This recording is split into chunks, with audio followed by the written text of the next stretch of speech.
And so here is tangible evidence that the United States has now taken over from Britain as a senior partner. Evidence number two. At the end of the Second World War, in 1945,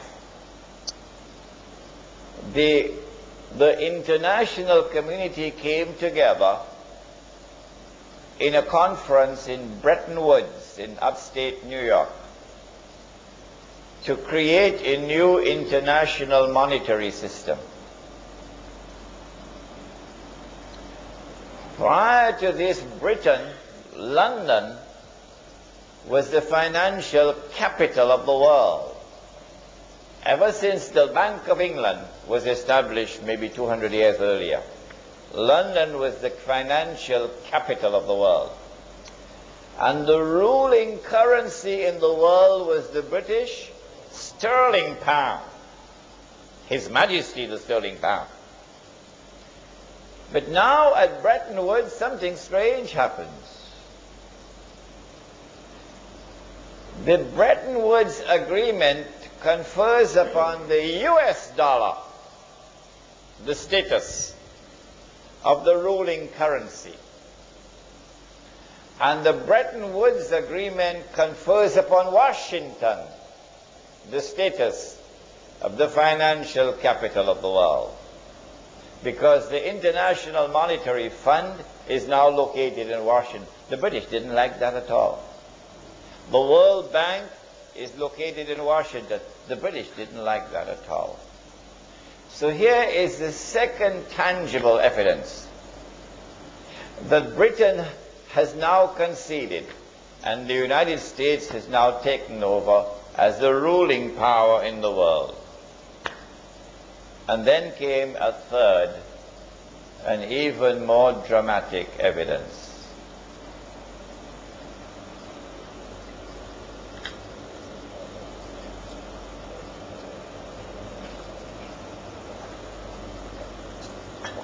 In 1952, a revolution took place in Egypt, and the Egyptian king Farouk was overthrown by the military. The military put General Muhammad Najib as the president. But he was like a figurehead really, because there were a group of officers who really controlled the thing. Muhammad Najib remained as the president from 1952 until 1956. But in 1955, there was a very important conference of Asian and African states which took place in a city in Indonesia. Which one? Bandung. I was in Bandung 2 weeks ago. Bandung, water in Bandung very cold. When you take your bath in the morning, very cold water. At the Bandung conference, it is not Muhammad Najib who goes to represent Egypt, but rather a man named Gamal Abdel Nasser. That's a sign of who is in charge. The next year, 1956, Gamal Abdel Nasser replaces Muhammad Najib as the president of Egypt. Shortly after that, same 1956, he nationalized the Suez Canal. Who built the Suez Canal? The French. Ferdinand de Lesseps was the French engineer. And then the French and the British came together in a joint control of the Suez Canal.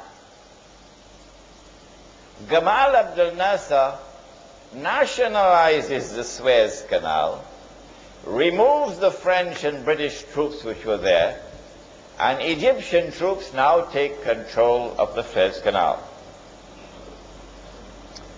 This is as plain and as clear an act of defiance and of confrontation with Britain as you could possibly find.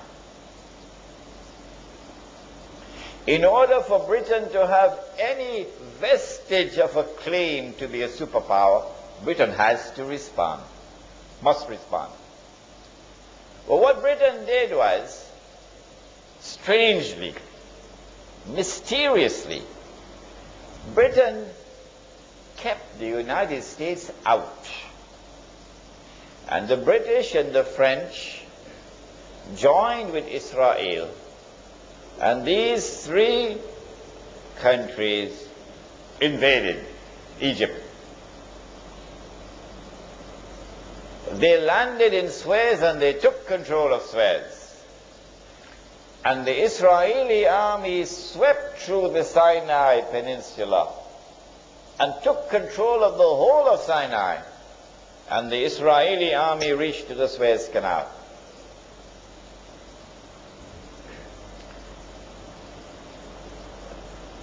General Dwight Eisenhower said, "No, I will not allow this. Go back." Can you tell Britain that? Withdraw your troops, go back. Will Britain obey? Sir Anthony Eden was the British Prime Minister. Guess what Britain had to do? Britain had to withdraw its troops. And France had to withdraw its troops. And the state of Israel had to withdraw its troops back to Israel. Because the American president said, "No, I will not permit it. Go back." So here you have the third, the most dramatic of all evidence that the United States of America has now taken over from Britain as the ruling power in the world. And that the United States of America still has this strategic relationship with the State of Israel. I have taken pains to mention dates because I want you to calculate. That was a day like a year, and this is a day like a month. What comes after this? Now is the time you have to think. And if out there in Indonesia they could understand it so easily and so quickly, grasp it so quickly, there is no reason why you cannot. In order for Dajjal to complete his mission, he has to move from a day which is like a month to a day which is like a week.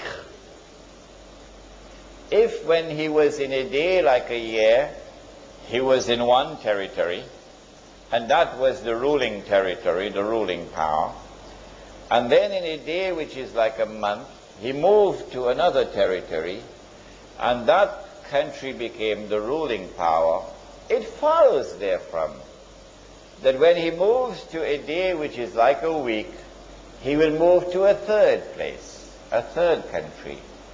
And that country will now replace the United States of America as the ruling power in the world. But it will not rule for long. Just a short time. Which will be that territory?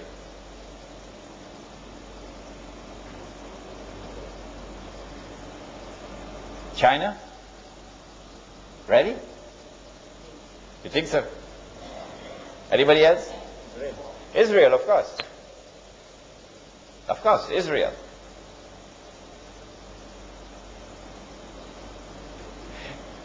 The state of Israel already has, or has been given by the United States, thanks to people like Jonathan Pollard,